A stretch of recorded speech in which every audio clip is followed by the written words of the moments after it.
Well, good morning, gentlemen, or maybe good evening, depending on what your time zone is there. All right, welcome to another Bloodhound workshop. And let's see here, I'm just finishing up taking a look at the names. And all right, I think I recognize all the names in the room, so I'll skip the workshop introduction question there. Let's see here. Jacob fired off a emailed question there at the last minute. So that will get us started for today. And both questions are fairly simple. Be quick to answer. And then after that, hopefully somebody else has some more questions for me. Let's see here. Um, yeah, we'll just um, don't have anything else to mention. There's no Ninja updates or anything like that that I know of, so we'll just jump right into it here. All right, let's close that up. And let me bring up the first question here. All right, so essentially, so the entry, all right, so Jacob, has an entry created there, um, but he wants to filter it based on a moving average there, and he just wants to make sure that the moving average is sloping in the same direction as the signals there, right? Um, uh, yeah, so pretty straightforward there. Um, yeah, so the first two conditions are essentially um, which don't really matter. This is just a simple question about, filtering your signals to make sure that the signal direction matches the slope Volume direction, spike. the slope direction there of your moving average. And let me take a moment here to, let's see here, adjust the volume just a second, folks.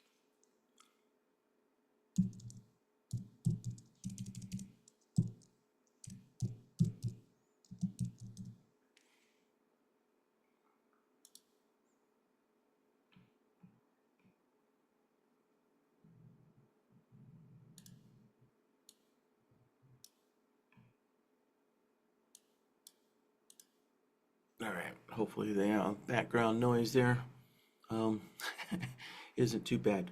So um, let's see here. All right, so back to the question. Um, yeah, so pretty straightforward there. So, um, oh, and yeah, as I was mentioning, the first two conditions are essentially the signal is two signals from different chart types. So, AKA two different time frames, but really two different bar types there. And when they overlap, within X number of bars, then a signal occurs there. So how do you filter that combined signal there, or any signal, using the slope of a moving average? All right. So with that, um, let's see here. So yeah, I'll just kind of make something up here.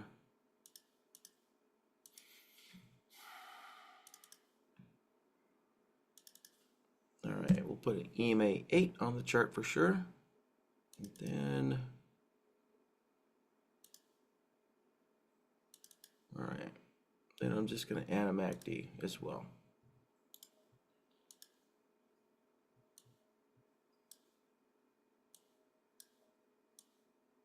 All right, let's get Bloodhound open. So let's generate some kind of, mock-up signal there. So let's actually, I wonder if,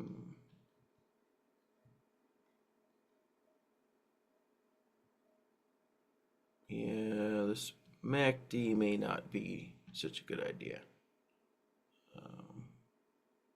Yeah, let's scrap the MACD. All right. So for the signal source, I'm just going to go with my traditional, price inflection.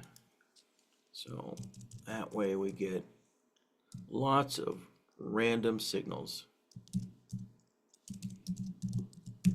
There we go. All right. There, lots of signals on the chart there. Well, actually, let's finish setting this up here. So we're going to do a price inflection. So take the input, change the input type to price. There we go. That's what I wanted to see. All right, so now if we're going to filter this using a moving average, then we need to grab a slope solver. And let's put in the name there. All right, EMA 8. And then let's go to our indicator and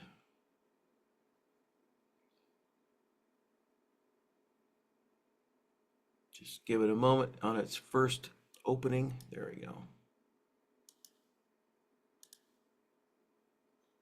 And where's my EMA? There we go. All right, 8 period. And so just to look, right, simply put, EMA is sloping up, we get a long, right, so that long output will filter and only allow long signals, right, when there's a long output from our slope solver there, right, and then if it's sloping down, right, we get a short. So it only allows short signals here. And to simply put, this filter goes into the last AND node in the system there.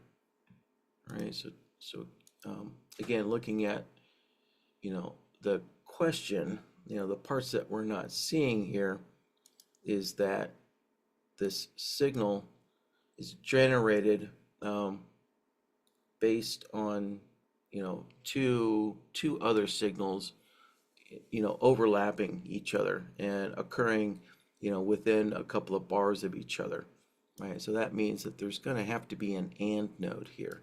So you're going to have signal 1 and signal 2 into an AND node here. And so whatever the last AND node is in the system there, right? And yeah, and that'll do it. There we go. There's our filtered signals there.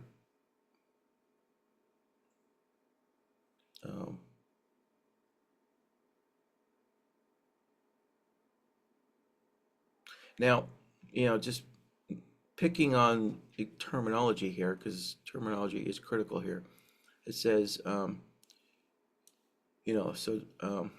create a signal here, an entry, only after.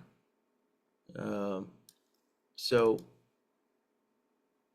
the key after the EMA 8 is sloping, in the entry, right? So the issue could be that maybe the signal fires off here first, and then you have to wait for the EMA to slope in the right direction. So for example, let's reverse all this here.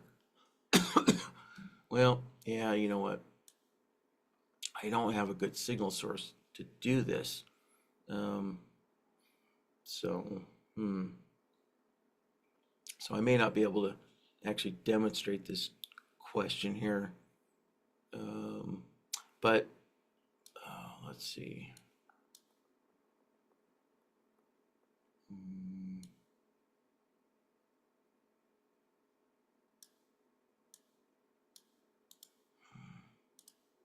All right, I'm going to make a modification to our signals here.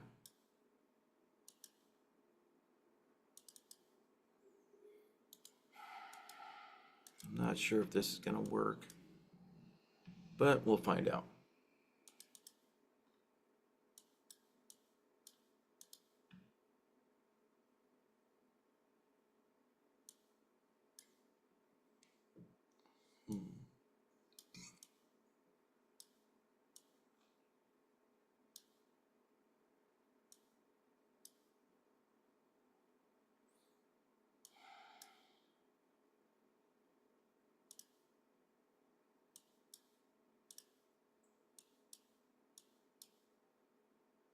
Okay, there we go. So we do have something that works now. All right. So a possible alternative as to what this means after. Um, so if the entry signal occurs first, and then you want to delay that entry signal until your moving average agrees in the direction, right? Your moving average starts sloping in the direction of that entry. So for example, here we go. We kind of lucked out, right? We have two longs here.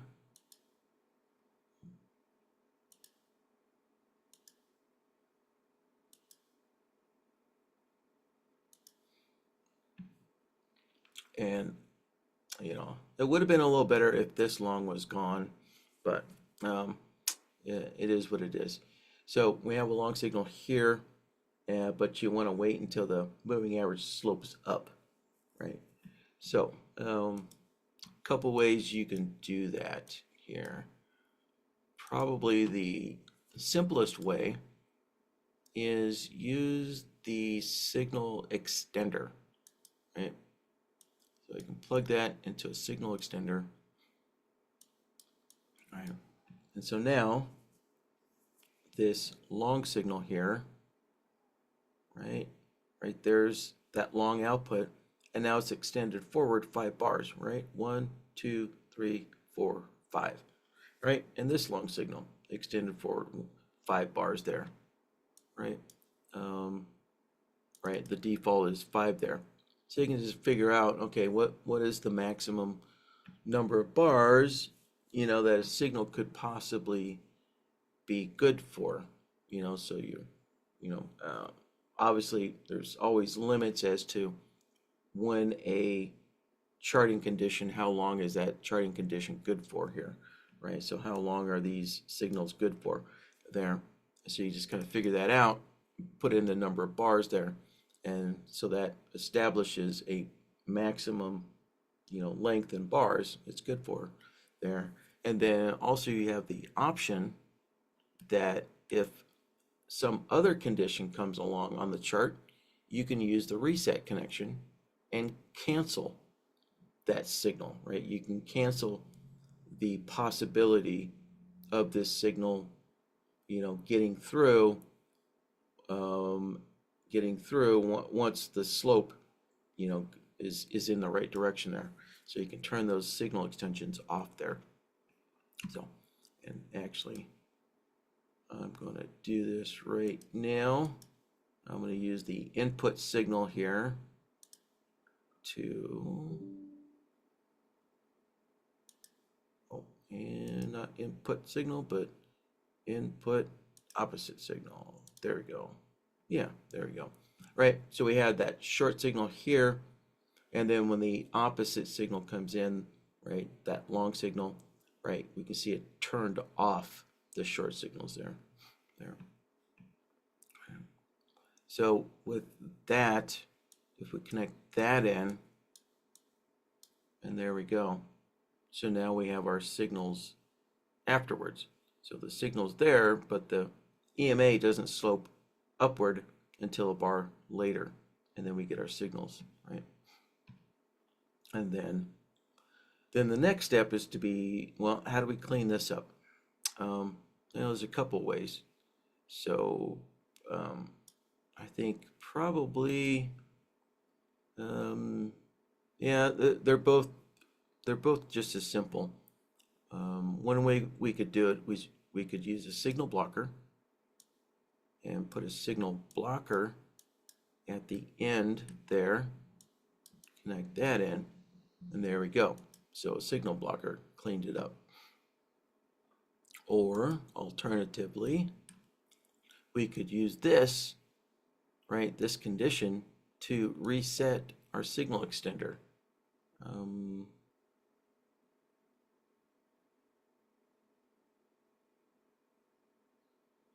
Yeah, just kind of thinking if that was actually going to work there. So to do that, we're going to grab a look back node here, right? Because let's mark this, right? So we know the EMA starts sloping up there, and it starts sloping down there, right? But we don't want to reset the signal extender on this bar because that's where the signal occurs. So we need to delay that reset.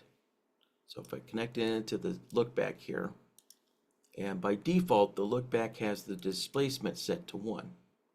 So if we look at this, so if we look at the look back, we can see, right, the long output starts a bar later, right? Because it's been displaced by 1 bar. So we can use that. So we want to turn the signal extender off on this bar, not on the signal bar there. So if I connect that in, connect in the reset, but also on the signal extender, I do need to go and I need to turn the reset signal back on. So, right, I turned it off earlier. Let's turn it back on.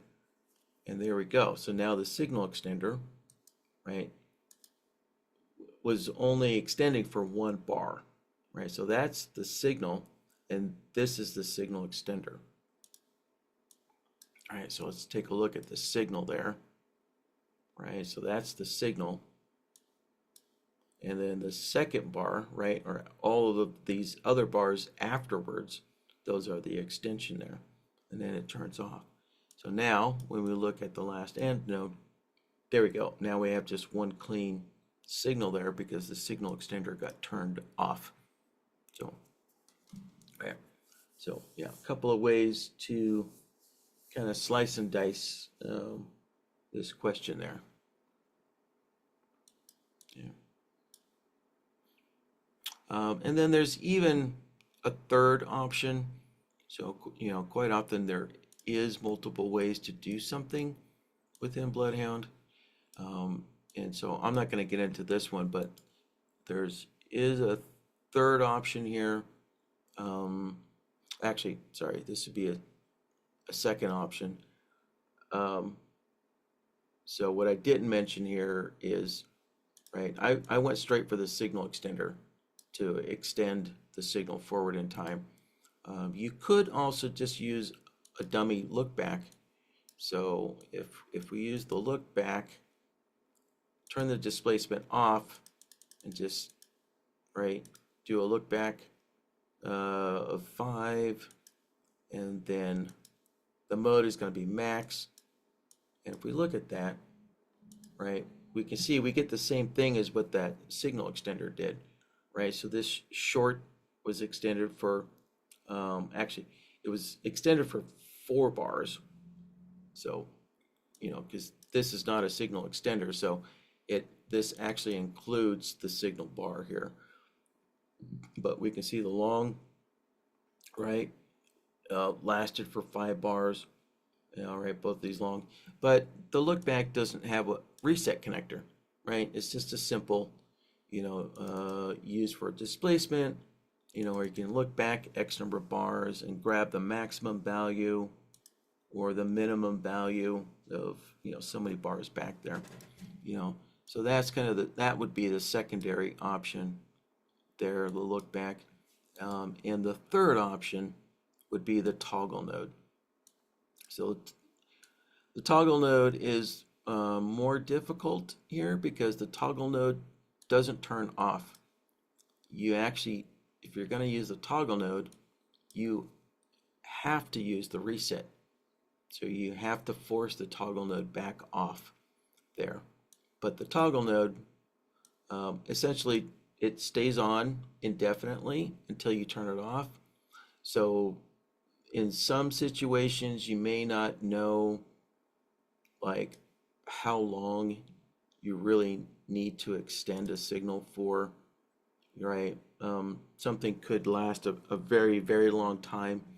And so in which case you could use the toggle node, but you have to have a secondary condition, right? A secondary node here or charting condition that will then eventually turn the toggle node back off. So, yeah. So that the toggle node, um, really, this situation wouldn't be a good fit, wouldn't be an optimal fit for using the toggle node there, right? So the signal node or signal extender is a little easier to set up there. Okay, I think that covers it there. And let's give this a name here.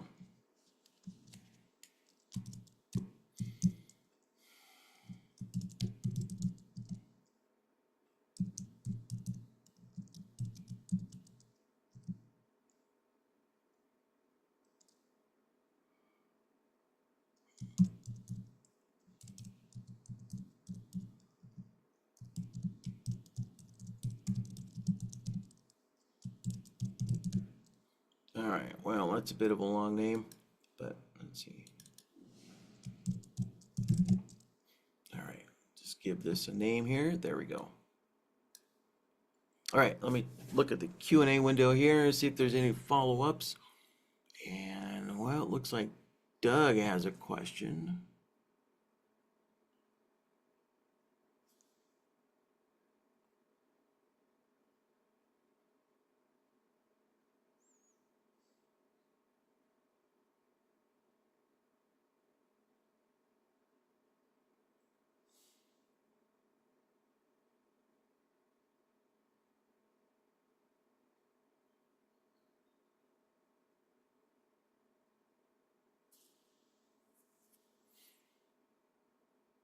All right, well, I don't see any follow-ups on this question here. So, yeah, all right, so let's move on to Doug's question here.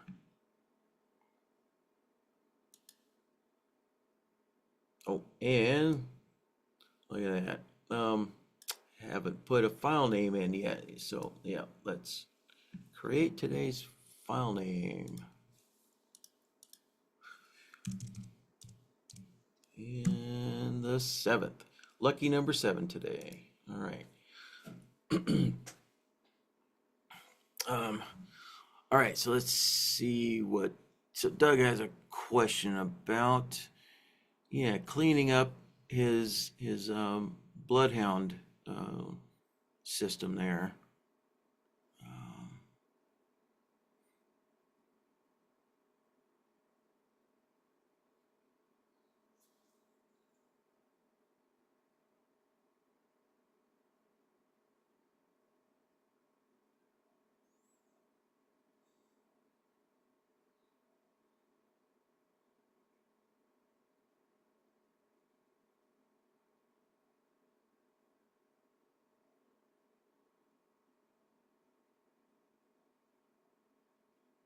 okay, yeah. So Doug has a question about really what. So let's say, right. So you have a Bloodhound system here, and let's open up Bloodhound again. Actually, let's do a little reload there. There we go. Now we got the name in there. And then we got the logic template names. Yeah, so the question is, let's get that out of the way. Come on. Let's open up here. There we go. So the question is, you have a system here and you might have a dozen or so solvers and a couple of logic templates here. Yeah, so as I mention every once in a while in these workshops, you should keep your solvers, your list of solvers here, you should keep it cleaned up. You shouldn't keep unused solvers here. Now, of course, that's all based on how fast is your computer. You know, how overloaded do you have NinjaTrader? You know, what's the workload that you have on NinjaTrader? And is your CPU in your computer capable of handling that workload, right? Because all solvers are being calculated there and they have to be calculated, right? How do you think when I do this, how do you think that occurs? Because everything is calculated. all the time, right? You can't get instant feedback without that data being calculated, right? Computers aren't magic, you know. Computers have to have everything calculated and in memory to instantly give you feedback, right? Otherwise, right, what you'd have to do, like other indicators, is when you make that change, you then have to go to the chart and reload the chart to see that change, right? Same thing if you have a fancy indicator, you go change the settings. What does NinjaTrader do? It reloads the chart to recalculate the indicator. So to save that time to get the instant feedback, everything is always being calculated, even unused solvers, because at any time I could grab an unused solver, drop it on the board, and connect it up. And that data has to be available to have that instant feedback there, right? So, yeah, so the question is, when you have unused solvers and even unused logic templates, what is the ramification to NinjaTrader? So, right, yeah, so all solvers are being calculated here.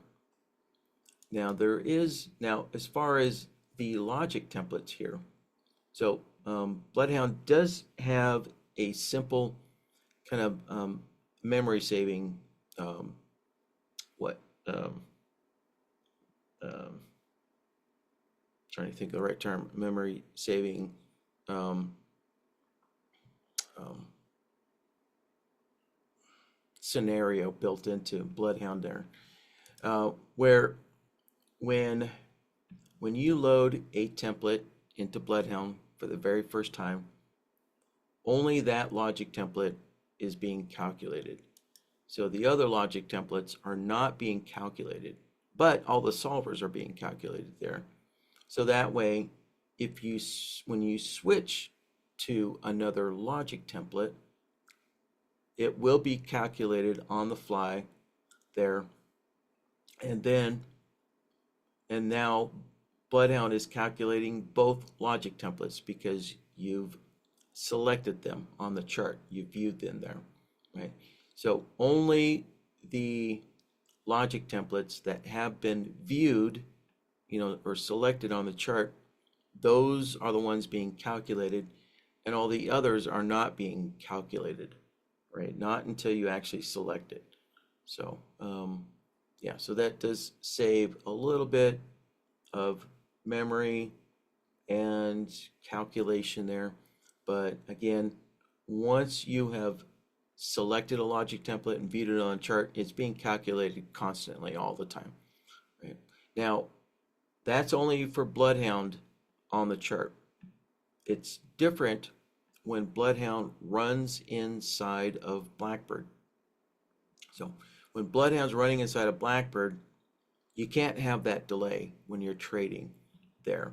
So all logic templates are being calculated when Bloodhound is running inside of a strategy or inside of Blackbird or Raven, or even a custom strategy that you might have wrapped around Bloodhound.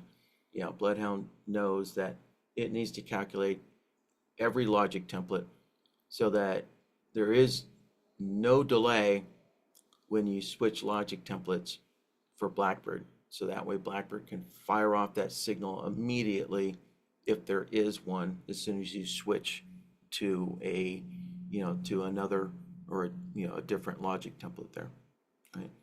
So Bloodhound doesn't have any kind of memory or CPU optimization when it's running in Blackbird, only when it's running on a chart as an indicator there. Yeah. So so again, as far as keeping your list of solvers cleaned up, now again, this you just have to figure this out, because every computer out there in the world is different, right? Every CPU, there's hundreds and hundreds of different CPUs. There's laptop versions, there's desktop versions, right? And they're not the same. Um, so if you have a dozen, or so solvers, you really have to have a slow computer for that to be a problem. Um, so if you have half a dozen unused solvers, right, that's probably in the big scheme of things, that's probably not going to make a big difference either. It's really that what we have seen with customers is they will have a Bloodhound system with 50 solvers, and 80% of those solvers are not used. They just make a solver and go, that's not what I want, and then they delete it off the board, and it stays in here, and they don't clean it up, right? So that's really what we're talking about, is for the new customer who just, they're just making a bunch of solvers. Oh, what does this do? What does this do? And they set something up. They're like, no, that was a bad idea. And then they just delete it off the board, but it's left in your list of solvers, right? So if you're just playing around, experimenting and stuff, and you're like, nah, it's a bad idea, delete it out of the solvers list. So keep this relatively clean, as best you can there. Now, if you do have solvers where you build something, you're like, that looks interesting, but I don't want to get into it right now, take it off the board. Yeah, that's fine. Keep a couple of those solvers around, because, a few extra solvers probably isn't going to impact your system there. So you just have to use your best judgment there as to, is the number of unused solvers impacting NinjaTrader, or not there, and same thing, when you make a good tool, it just makes it really easy to just load everything up. So for Bloodhound specifically, just load up one file here with everything, with every kind of system you want. So you're just loading one file, right? It saves you a lot of time. Well, eventually, that one template is going to have so many solvers, it's really going to start impacting NinjaTrader. So at some point, when you see a little slowness on your chart or NinjaTrader, and you have a really large file with lots of logic templates and obviously lots of solvers, at some point you're going to want to consider breaking your system into two, right? Yeah, and definitely keep different systems in different files, so that way it automatically kind of prevents one file from being overloaded with multiple systems in it, and too many solvers there. So, you know, it's kind of like Excel back in the day.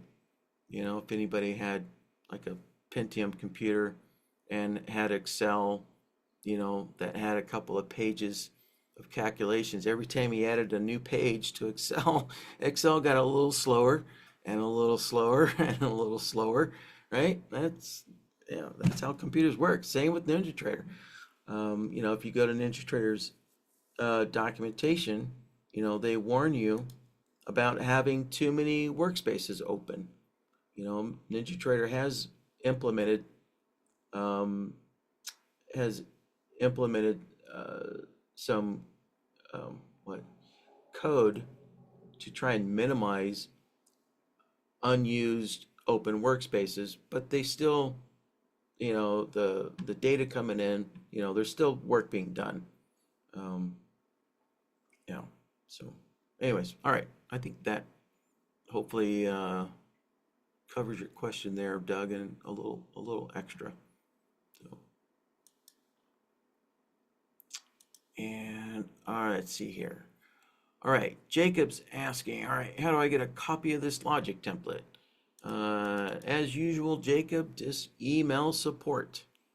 Yep, just email support there and ask for a copy of today's Bloodhound file there, and Michael get that back to you. Yeah. All right, and let's see what Charles has. All right, yeah, Charles was just commenting on, yeah, keeping your bloodhound clean. Take it to the car wash every once, or take bloodhound to the doggy wash every once in a while. And all right, yeah, you're welcome, Jacob. So, well, that's it for the questions so far, gentlemen. So if anybody else has any questions, let me know. And let me kind of clean up my chart. There we go.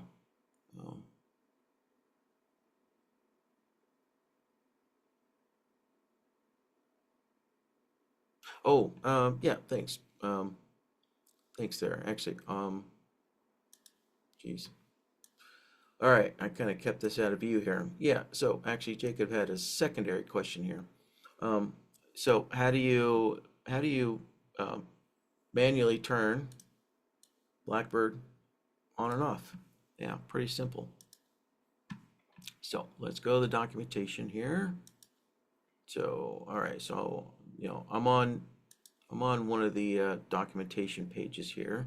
So we can just go to the side menu and actually I want to keep this on this page. So let's go to another tab here. There, so just went to support documentation, and then we can go to the side here on Blackbird, and then if we go to the chart panels there, right? So we can see right here, here's all the chart panels there, and so there's the chart trader for Blackbird there, and that's what the auto enable button is for there. So when you want to manually turn Blackbird on and off, that's what the auto trading on and off button is for there, right? And if you want to really be specific, right? So for example, if yeah, so if that first signal, is long, and then you can just enable the long only. Just click the long enabled only button there, and then only long signals will be fired off there from Bloodhound. So you can pick and choose. Do you only want to trade long today, or long, for right now? And then you can turn the longs off, and then if you're in a short situation, then you can enable the shorts, and only the short signals will fire off there. But anyways, that's your answer right there. Number one, and optionally you could use number two. All right, the other buttons there.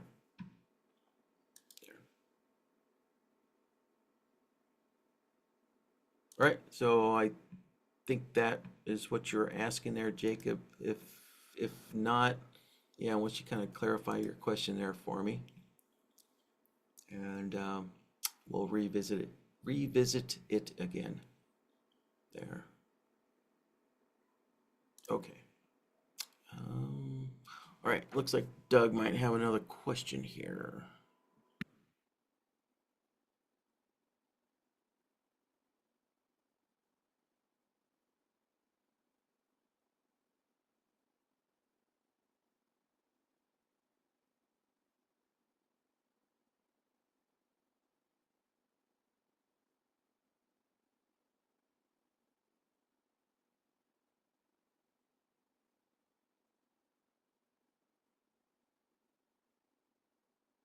Yeah, all right, yeah, Doug is asking about the notes tab here.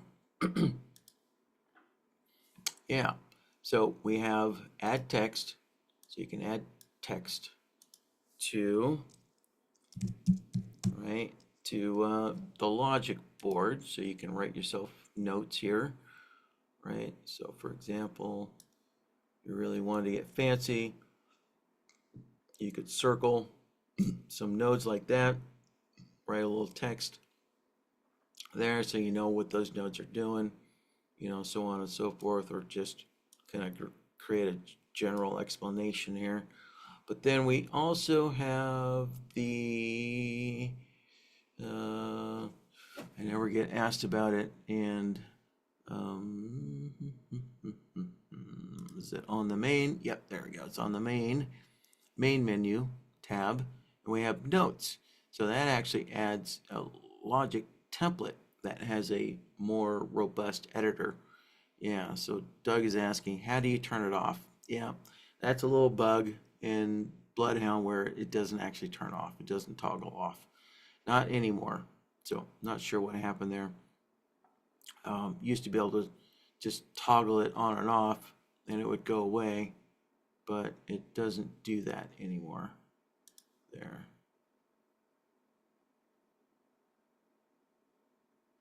There we go. So I wonder if,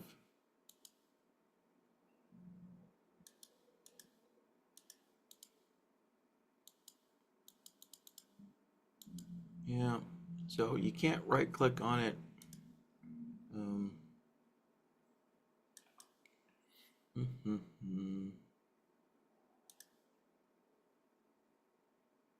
Yeah, so you can see there's another menu tab here for the notes. Yeah, for the notes board. Yeah, for the notes board here with a more robust editor there. But you're supposed to be able to just hit the notes button and it toggled off now, but it will come back. Yeah, so if I close this out and then I'll open it back up, oh, it didn't come back. Well, looky there.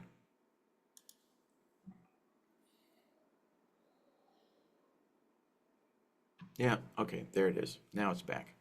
Yeah. So it didn't actually permanently go away. So I just reloaded the chart, which forced Bloodhound right to reload and everything, and then the notes came back. Yeah. So, yeah, turning it off is not permanent. There. Yeah. So temporarily hit it, but it does come back. Yeah. So, Doug, if that's really, really bugging you, you're just going to have to make a new Bloodhound file and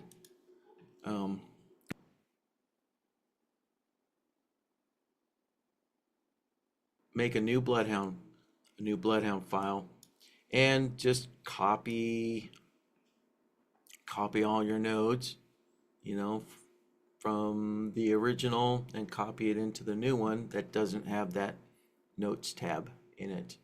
And then you'll just have to delete the original Bloodhound file that has the notes tab on it. Yeah, after you've copied over all of your logic templates there. Copy everything over there. Yep.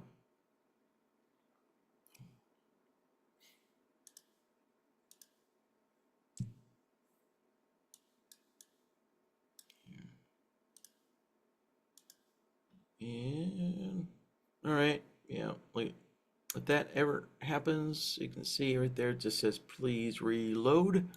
So sometimes that's necessary. And there we go. Here.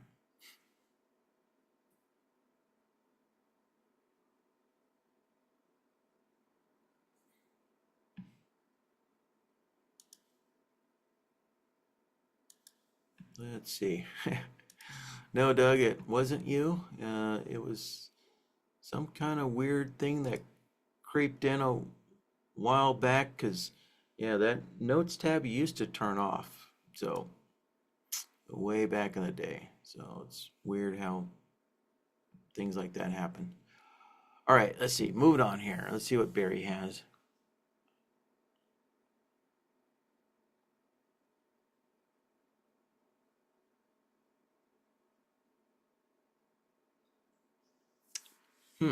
All right, so Barry's asking, can Bloodhound detect trendline breaks from an outside system?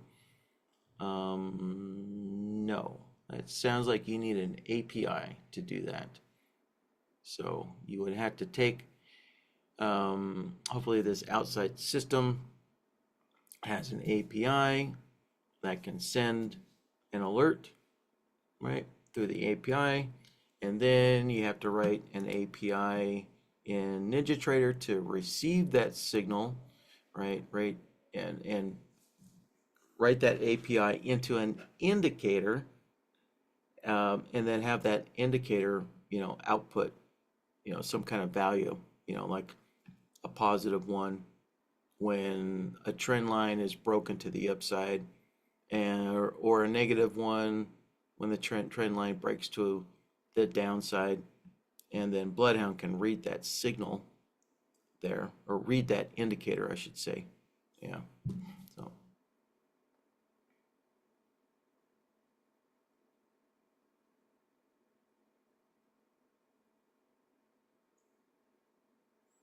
let's see. There's an alert that pops up on the chart when the trend line's broken. Okay, so it doesn't sound like this is an outside system then. It sounds like this is just an indicator on the chart. Um, so as long as that, yes, okay. Yeah, so as long as that um, indicator outputs a value, just like the candlestick indicator does, right? So NinjaTrader has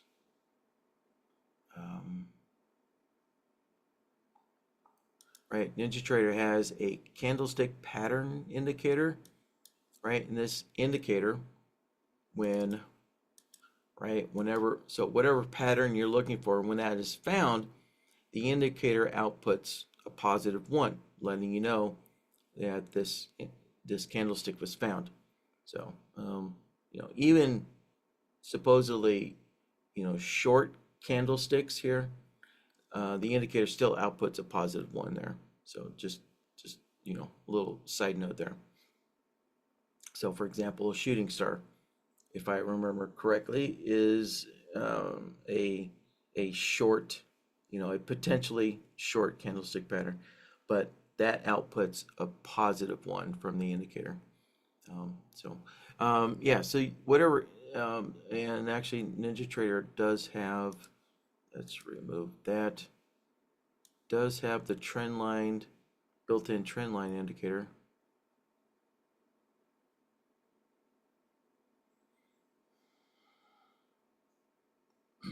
There we go, trend lines. Let's see, I'll just leave everything the same here, 5, except I'm just going to do one trend line to keep it simple.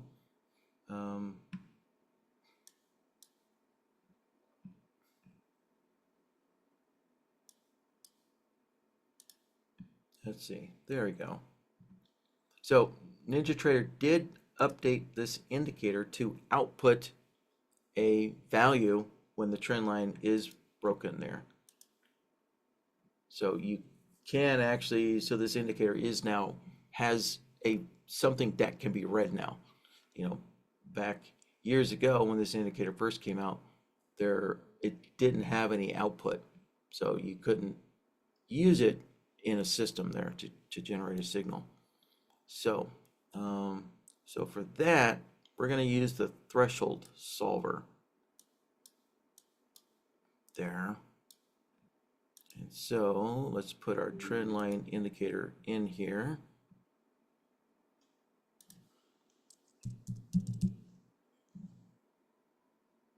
There it is, trend line. And, oh, good. I do have number of trend lines set to 1 already. So there we go. It matches the chart. See, so this indicator has a plot now that tells you when that trend line has been broken there. So we can click OK. And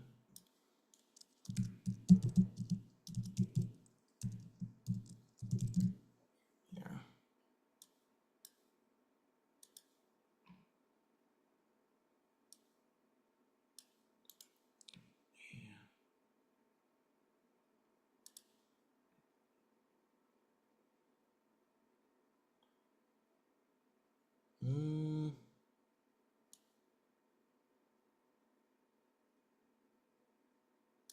Oh. That's right. Sorry, it's been a while. Okay, nope. So, yeah, this should include me. Sorry. So this plot is actually it's the value of the trend line. Yeah. So, this is a line. So if you click on it, you can see that that's actually an array. That's an array drawing object there. But that plot, let's see here.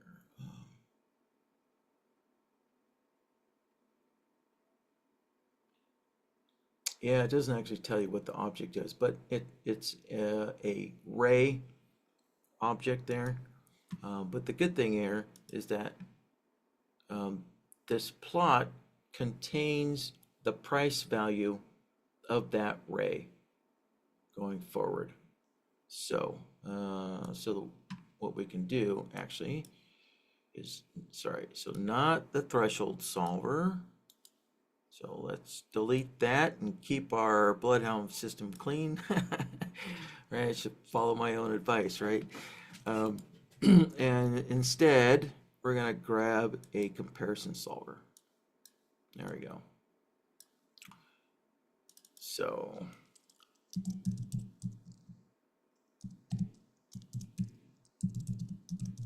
there we go. So now we can compare price to the trend. Well, actually, wait, shoot, no, what is it? No, I think actually we want a crossover solver. All right. Yeah. So, yeah. Again, this is the beauty of Bloodhound is you can just experiment until you find the right solver.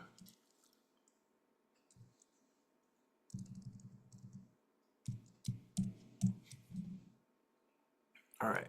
So let's use the crossover.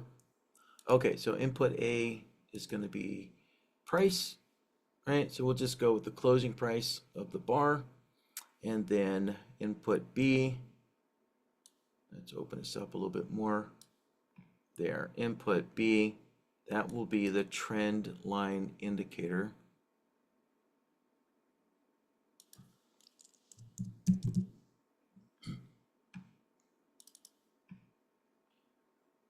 There, and yep, all good there. And yeah, so there we have it. So I think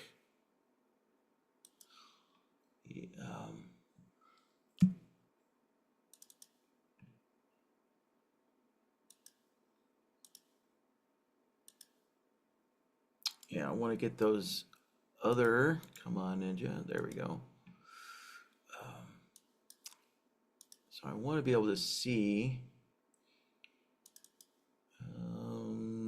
I guess, yeah, let's show five older ones, or 4 older ones. There we go. All right. So this trend line here, we can see once price broke it there, right? It generated a short as price crossed down on this trend line here. There. And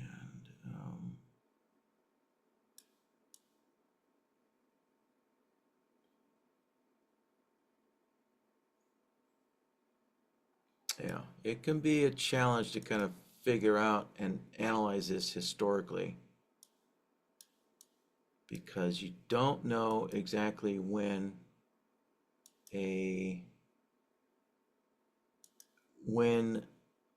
the trend line was generated there.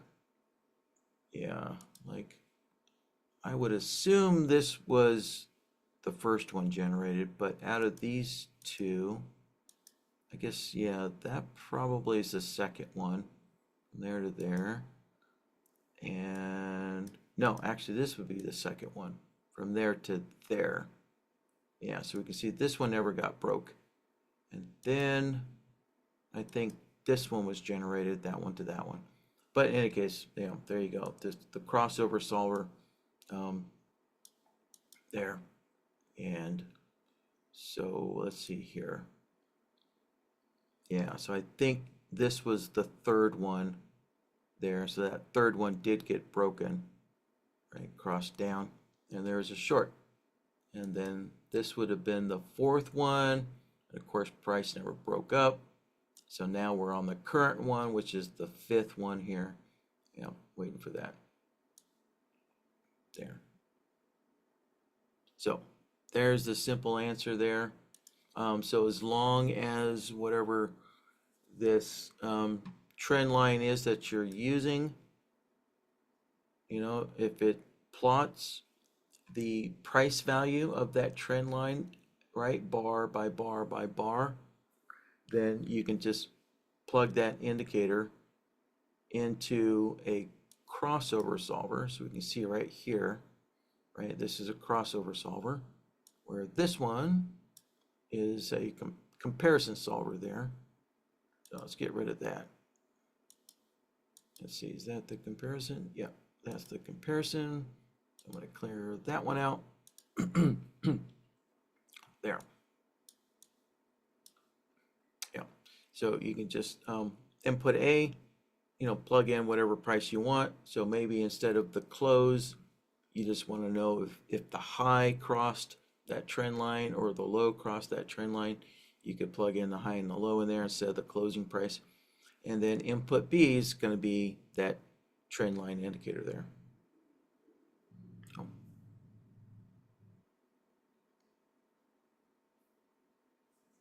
Let's see here. All right, so Barry's follow-up is, if an alert pops up, will that be a different solver? No, there is no way to read those alerts. So that's that has not been implemented yet by NinjaTrader. Just like NinjaTrader still hasn't really properly implemented a way to read the price value of this actual object, right? So you can see this is a drawing object, but there's no way to properly read, I'm using this in air quotes, properly read it for real-time trading. Right? You can read it historically, but that doesn't do you any good if you want to do real-time trading with it, right? So yeah, so since there's no way to properly read this for real-time trading, NinjaTrader's workaround was, hey, we'll create a plot that contains the price value of that line. So looks like we're going to get a signal right here. Yeah, there we go. Bingo, we got a signal. Yeah, so since objects aren't readable in real time, this was NinjaTrader's workaround. Yeah, so your indicator has to do the same thing. It has to create something that's readable. So, because alerts are not readable, just like these drawing objects are not readable there either.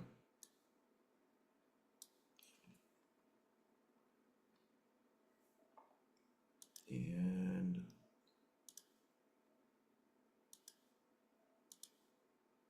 all right, let me just cleaning up the Q&A window a little bit.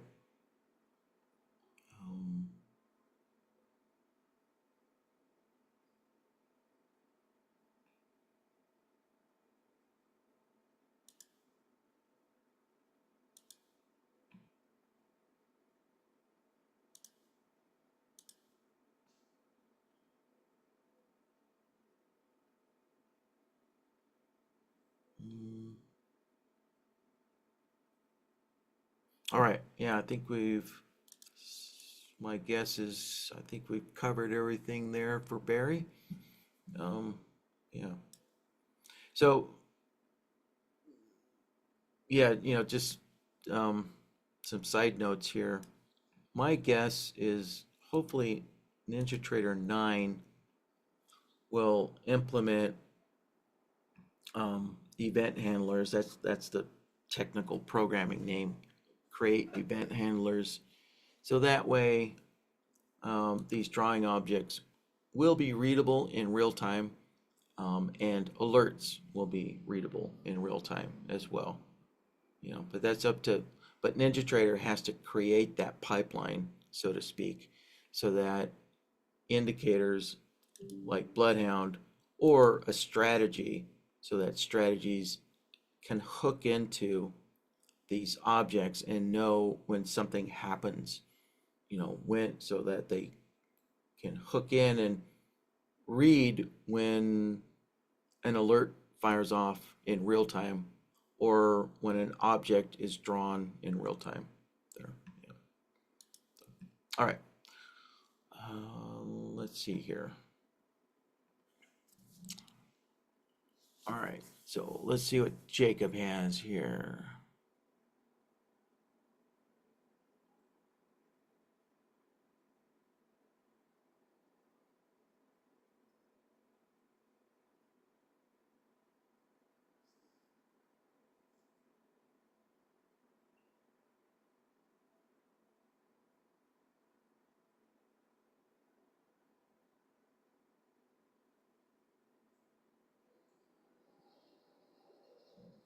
Okay, yeah, so Jacob's asking about, yeah, seeing an example of setting up Bloodhound for, a quote, typical, trading scenario there. Loading a Bloodhound signal into it and setting up a couple of order sets, you know, um, yeah, so in Bloodhound, or sorry, in Blackbird, we call them order sets, not ATM. A little more, order sets is a little more granular, so an ATM can have 3 order sets, right? So if you set it up right, 3 profit targets, that creates 3 separate order sets, right? Yeah, so our YouTube channel there, Jacob, is littered with all kinds of examples of doing that. So let's see here. Let's go to the training workshops page here. So let's go to support, right? We can see it's the second one down on the list here, second from the top there. I'll take you here. And then scroll down to the recordings. And let's open up the Blackbird workshop list there. Let's see if we can find one here, a recent one.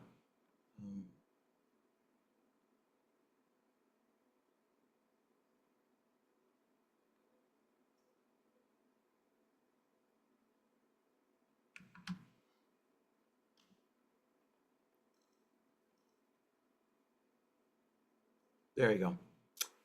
So the way you can identify these is, they're pretty much, the starting of the description is pretty much cookie cutter, right? So this is a continuation of the Bloodhound workshop. So that means that this Bloodhound file is going to be plugged into Blackbird. And then, let's see here. What are we setting up? We're setting up profit targets and stop loss orders there, right? So the exit orders, yeah. Yeah, so there's an explanation of the profit targets and the stop losses there, or whatever the question focused on. Sometimes the question only focuses on setting up the stop losses and they don't care what the profit targets are. And sometimes it's, the opposite there. So anyways, if you just kind of scan for, this is a continuation of the Bloodhound workshop, then that'll be an example of, setting up Blackbird as a full auto trader.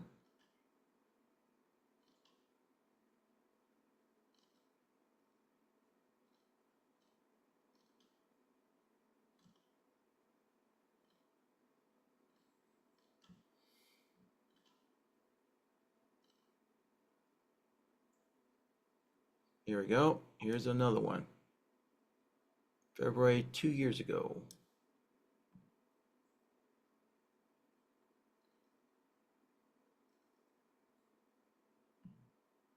Yeah, I know there's more out there, but I think our video editor's kind of gotten behind a bit there. But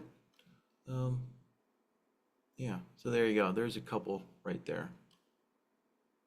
So, and then also, I do believe the quick training videos also provide that as well. So let's go. So if you just go to support, documentation, there, here you go, getting started videos, there.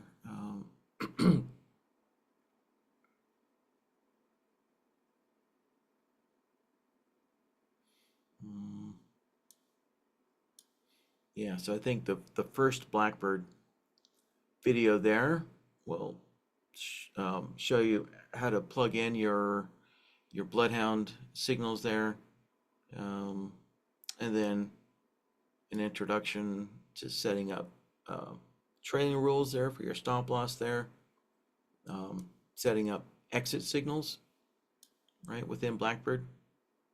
So Bloodhound can generate a signal. A signal is whatever you define it. A signal does not have to be an entry, right? A signal could be whatever you want it to be. So a lot of systems have exit signals that says, okay, my indicators are going in the wrong direction, so let's bail on the trade. So you can use Bloodhound to generate an exit signal there, so that it closes out the trade early, yeah, so anyways, so 5, 6, and 7 there. Also, you can watch those quick videos there. But the ones, yeah, the videos on the training workshop page here. So these videos here are going to be more complete for sure, more in depth.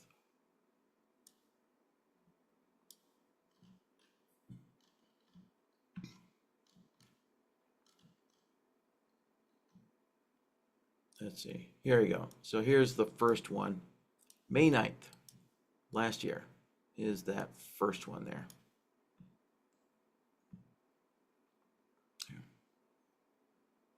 And of course, the thing I like about YouTube is I always watch everything at 1.25 speed. that way I can blow through it faster, right? So especially when people talk slowly. And so I definitely talk slowly when I'm explaining these things, so you can watch all those at 25 speed faster, right? 25% faster speed there. And get through it a little quicker. All right, so that should keep Jacob busy for the weekend.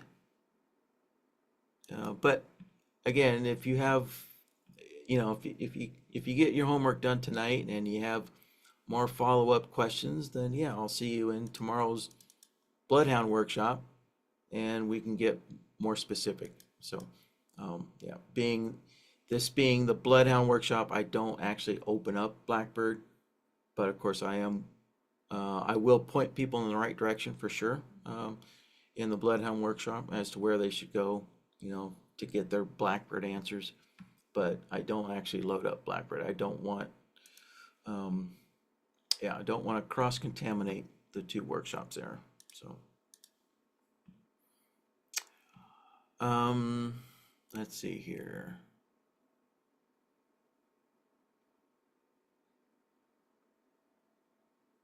Yeah, all right. And so the follow-up here, Jacob's saying, yeah, he wants to be able to watch the video.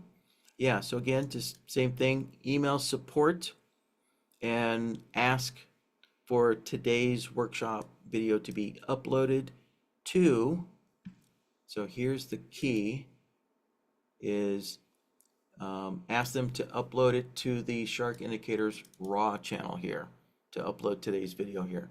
And it'll show up on the Raw channel here. All right, so as you can see, this is not the pretty YouTube channel here that we normally use here, right? So this is different from, so here's our regular YouTube channel. So if I click on that, right, so you can see this one has the nice little banner on it, and it's just Shark Indicators, and everything's kind of organized here, right? But the Raw channel here is for temporary uploads here. So we will upload video workshops on request only, and they're only up there temporarily. So once our video editor actually gets around to editing the topics out of these workshops, then it's deleted from this channel after, yeah, after the video editors finish cutting out all the different questions that are savable, you know. And actually I should probably reload that.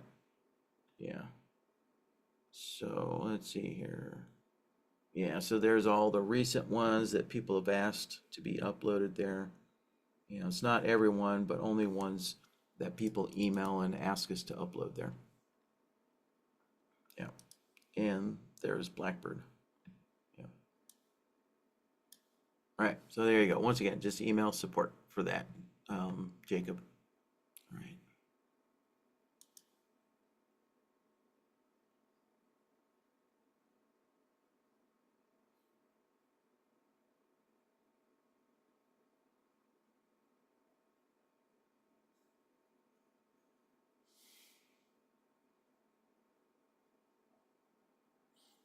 Let's see here. Oh, let's get a little more specific. All right. So Jacob says, yeah, he's not familiar with using the signal extender, the function node.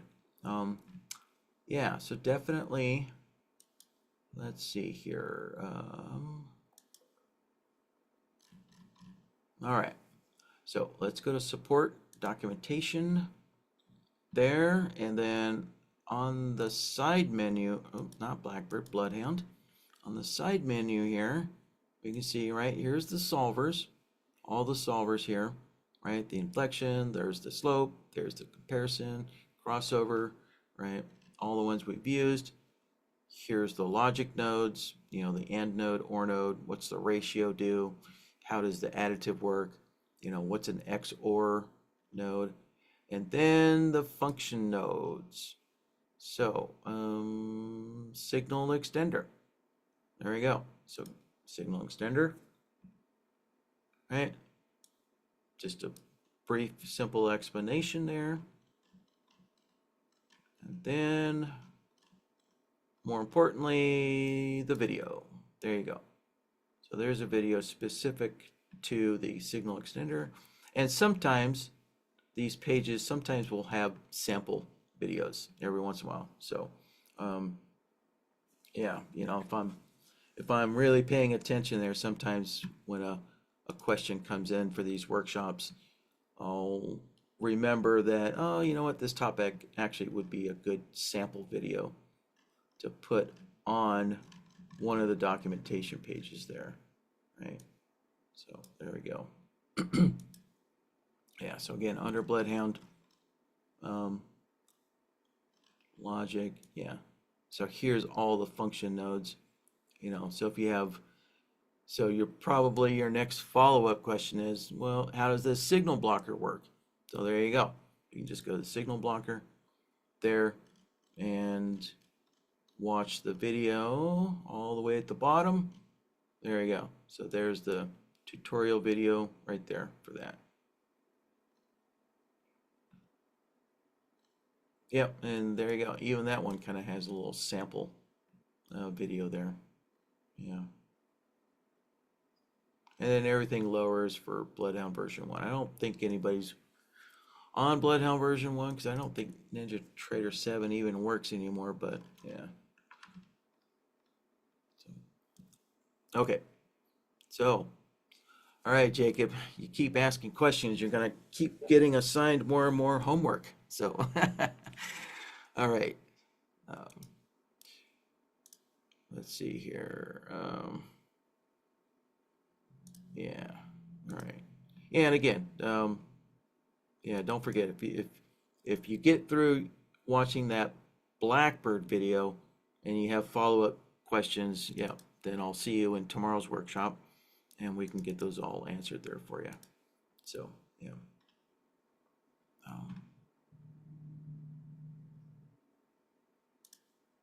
Let's see here. Let me just kind of clean things up a little bit. Let's see. Yeah, those are the chart panels. Yeah, you definitely, since you are just getting into Blackbird just now, you definitely want to take a quick look through the chart panel so you know what each one's doing here. The two main ones here that you're probably going to want to focus on, I think the two most useful ones is, the trade controls. So you can enable and disable your trading, but you can manually get into a trade. The info panel is just there just for looks. I don't think anybody really uses it that much, but it is helpful to see, if you're flat, if you have a position on. But let's see here, the dynamic planner. So if you're into discretionarily trading every once in a while, definitely take a look at this. So this panel here does so much, it has its own page. But the other one here, here's the other main one, is the order monitor panel. So this one is definitely handy, that most people will want to utilize there. So yeah, definitely you'll want to read up on that there. Right, the monitor panel or order monitor and the trade controls there. And possibly as a third option, the dynamic planner if you're doing discretionary trading there. Yeah, I think, yeah, this one has a video for the dynamic planner there.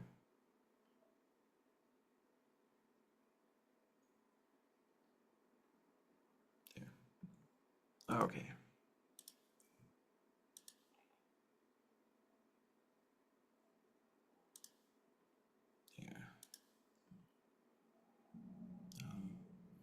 All right, moving on here. Let's see here. All right, Doug's just commenting. Yeah, the trend line is great.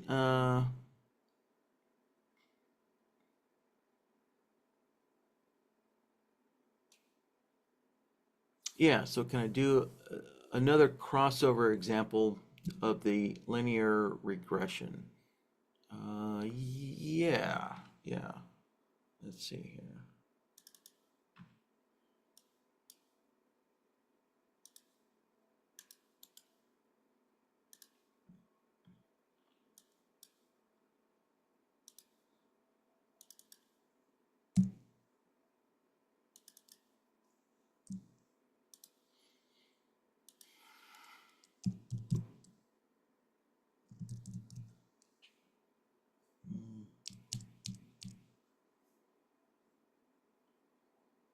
There we go. All right, linear regression.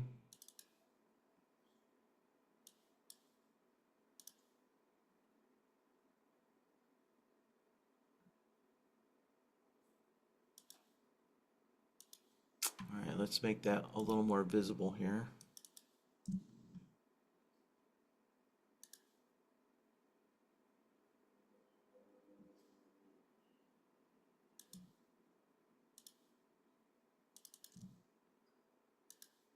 There. And actually,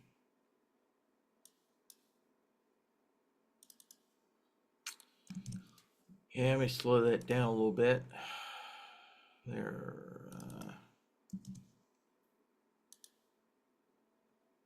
There. Okay. Space that out so we don't have quite so many crossovers. All right, so there's our linear regression. So, and we should give this a name here.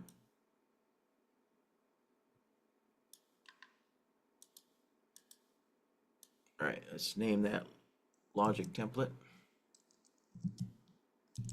All right, trend line crossover, there. Okay, and let's make a new logic board. And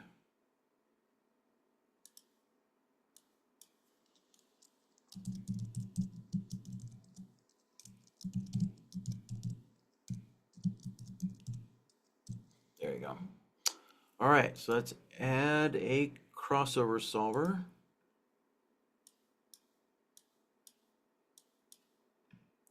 All right, so input A is going to be price. And actually, I should give this a name here. There. All right, so yeah, as I was saying, input A will be price. So we'll change the input type to price. All right, we'll just check to see when the close of the bar crosses it. And then input B, that will be the linear regression channel.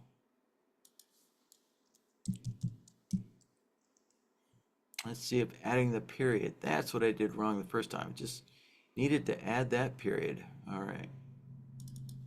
There. And 50. And there we have it. There's our crossovers. And of course, yeah, we had a whole bunch of crossovers here. So, all right, there you go, Doug. Pretty straightforward there.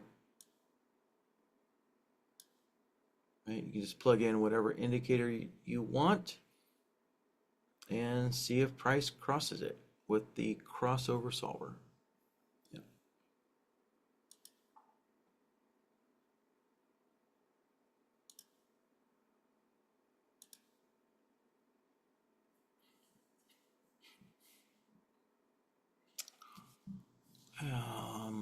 All right, let me, I guess before I delete Jacob's note here, make sure I answered everything.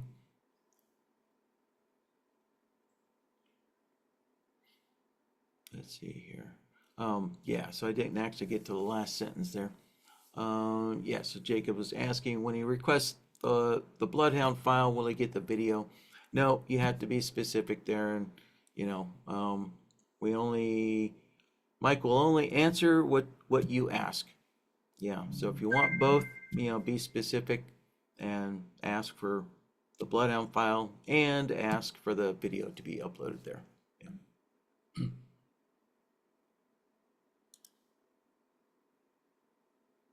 There. All right, so got that quite answered. All right, yeah, it looks like Barry was good to go with his trend line question. All right, so that's all Doug needed to see with the linear regression crossover. So it looks like we're good there. And Jacob already sent the request. You bet. Okay, excellent. All right, well, looks like I've gotten through my first round of questions for today. And I gotta say, yeah, today was a pretty good, productive, active session there. Lots of questions coming. So let's see, where are we at? We're almost at the 1.5 hour mark. All right, pretty good. Pretty good for a Bloodhound workshop. So let's see if there's anything else here.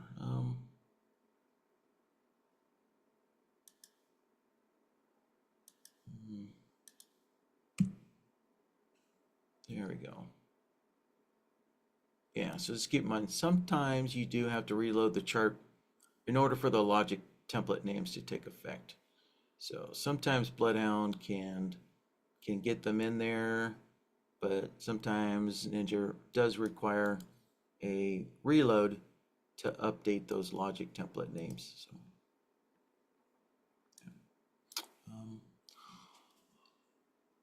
well, all right. Well, since we're almost at the 1.5 hour mark, yeah, I will start the timer here, and so I'll give everybody at least 10 minutes to see if there's any more questions.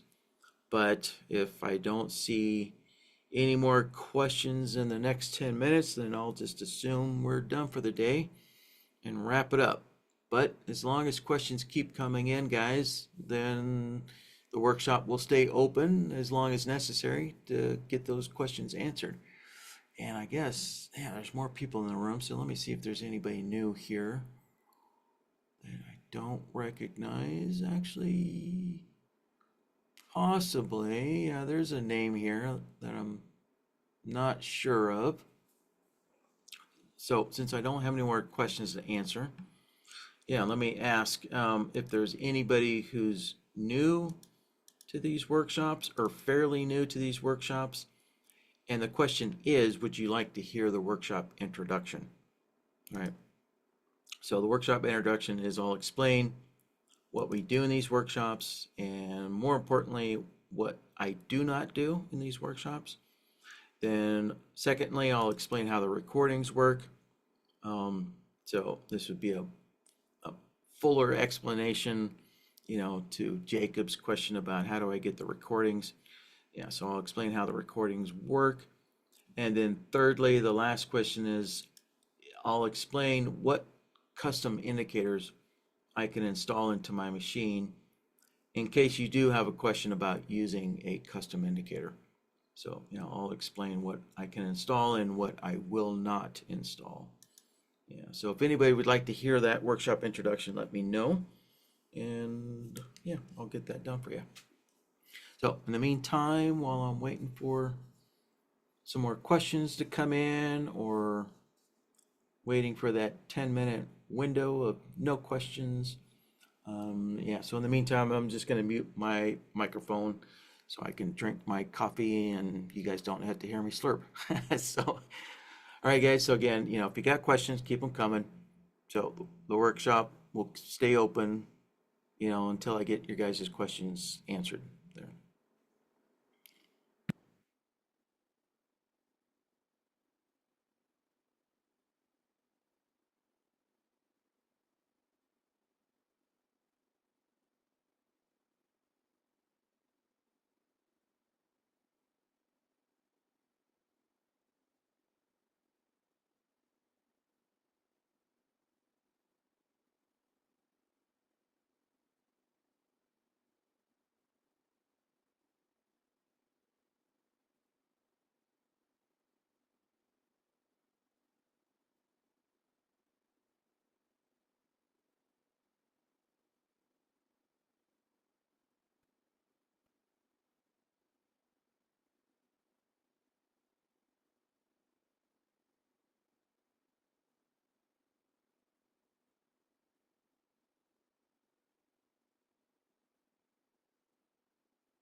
Gentlemen, just want to give you a little fair warning, just a couple more minutes left to get those questions in. So it's been about 8 minutes since there's been no questions.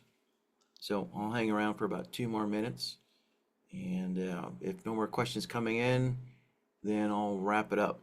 All right, so a little 2 minute warning there.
All right, Jacob. Yep.